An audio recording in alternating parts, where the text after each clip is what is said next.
everyone, I'm Katie and I'm back again with another video in our 5K fitness series.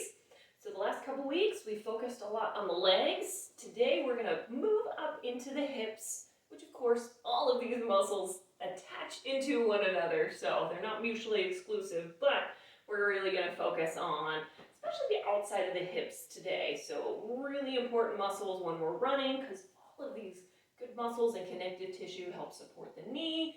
They help drive that stride, so we want to make sure they're feeling really good when we get out there and get our runs in.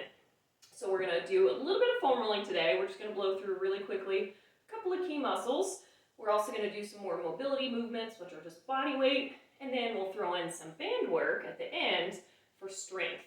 Now, of course, you should be doing some of the big strength moves like your deadlifts, your hip bridges, squats, but we're going to throw in some of the accessory work today to add into those big movements that I know you guys are doing. So let's start off really quickly, like I said, with a little bit of foam rolling.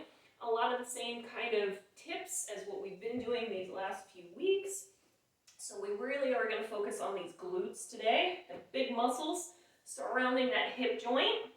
Again, the hips are a mobility joint, one that you get good range of motion around. So we want to make sure none of this tissue is tacked down so that we can get that good range of motion. So if we're focusing on our right side, we're going to leave that left leg down, cross that right leg over if you can, if your mobility allows. So that way it really opens up that hip so we can roll into that big strong muscle in there. So keep breathing through. If you find some really tight spots, kind of focus in on that spot in particular. And just take your time, really getting all the way into that muscle. Spend about 30 seconds to a minute on the one side, and then switch and hit the other. Now, other big muscles that we haven't really hit in our rolling yet are our hamstrings. So just like we did with the calves a couple of weeks ago, hamstrings, you can start with one leg at a time. Keep it simple, not a lot of pressure with keeping the opposite leg down, or you can cross that other leg over and add some extra tension. Again, roll all the way up and down that muscle belly. Go a little bit side to side. See if you find any particular muscle fibers that are giving you trouble. Regular roller works okay for the hamstrings, but if you really want to get in there, getting one of the rumble rollers or the roller that has a little bit more texture can really dig into some of those tacked down muscles back there. Now, we'll move into a little bit of mobility. So rolling is always a great way to start. Getting a little mobility is an awesome way to kind of really, again, find that range of motion. And it's a great way to warm up too, especially when we're doing more dynamic stretches. So we're going to do a little variation on pigeon, pulling from yoga. So instead of just holding the pose, we're going to flow through.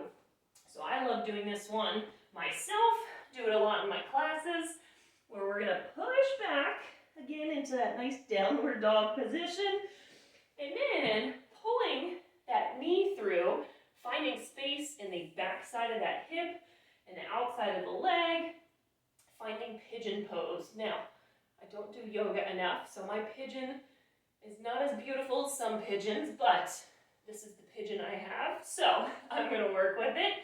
Now, if you want to, you can get a little more stretch coming down onto those forearms, but we're not going to sit here too long because we're going to push back into our downward dog, and then we'll bring through the other leg. So I like to do this as a flow. I kind of breathe through. You can spend an extra, couple of seconds where you really feel tight, but keep working through that downward dog into your pigeon.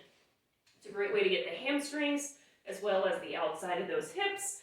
And just like we've been doing, go 5 to 10 reps each side, or whatever feels comfortable for you. Now, another great one to get both the inside and outside of the hips is a 90-90 stretch. So think about starting seated tall, 90-degree bend in those knees, feet, a little past shoulder width here. And from here, we're going to roll to one side. So you can see I'm maintaining about that 90-degree position in those knees. And I'm going to lean forward over my front leg. So you don't want to be too far back, otherwise you're going to lose that stretch. So just like the pigeon, we almost want to think about leveling out our hips and adjusting your position to where you feel the stretch. Now, I feel it in the outside. I'm also going to feel a little bit on the inside of that back leg. Now we'll go dynamically side to side here. But again, you can spend a little time if you feel a little tighter on one versus the other. But breathe through and work side to side here. Now we'll do one more. Another great one to get into these hips. We'll stay down on the floor. So easy stuff. You can do it once again anywhere. You don't need any props for these. We're going to go a half kneeling position. Other leg extended out to the side. And try to keep that foot flat if you can. That way we're getting a little extra length along the side of the leg. Now just sitting here, you may feel a nice stretch. But again, we want to move dynamically, especially if you're using this for a warm-up. I'm going to bring my hands down to the floor. And from here, I'm going to gently rock back, find a little extra length through those hips, and come forward. So it's just nice and gentle. Just like on all of these other movements, we don't want to force that range of motion. We just want to feel a gentle stretch to ease into some length into these muscles. So once again, go to the one side and then switch and do the same thing on the other. Again, there's so many other movements we can do, but I'm going to try to keep it simple and not keep you going all day long on this video. Now, we'll throw in a few more strength moves. We're going to do a little side plank lift. So like I said earlier, hip bridges are awesome to activate those glutes. I hope you're already doing those. But the side bridge, if you will, or side plank lift, is a great one to get the outsides of those hips. So we're going to do forearm down, good posture, just like you were going to go do a side plank. However, we're going to keep that bottom knee down.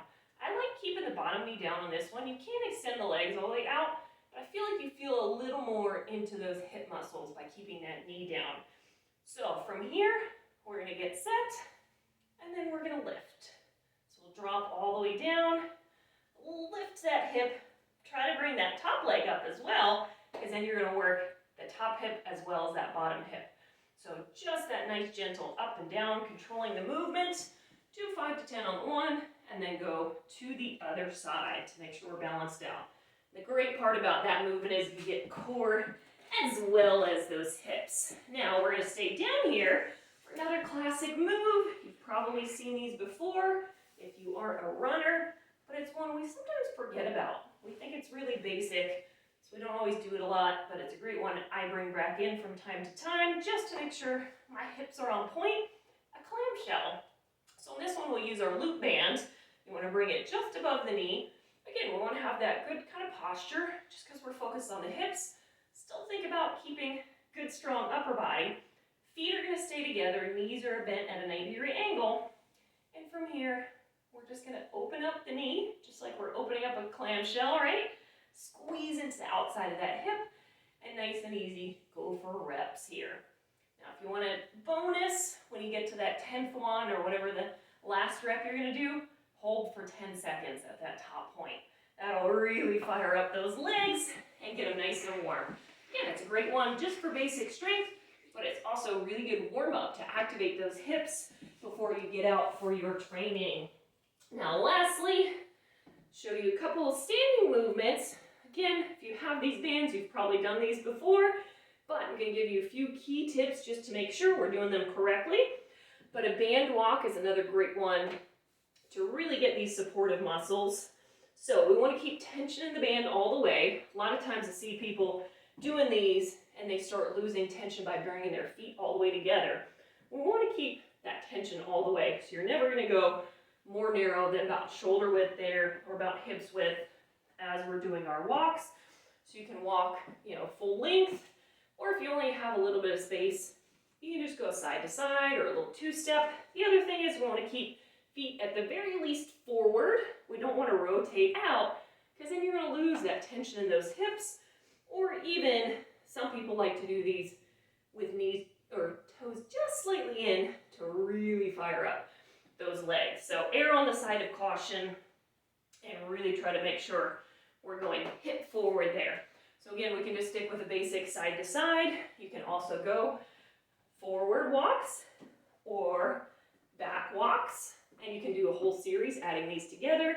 We also like a little diagonal step back, bringing in a little bit of the hamstrings as well as those hips So there's a lot of ways to utilize these bands into your warm-up, into your strength, to make sure we're getting some of those smaller muscles. So don't neglect the big ones, the squats, or deadlifts, the hip hinging movements, but these side muscles, these stabilizing muscles are so important as well. And a lot of times they make the difference between getting injured and not. So I hope you incorporate some of these movements into your weekly routine.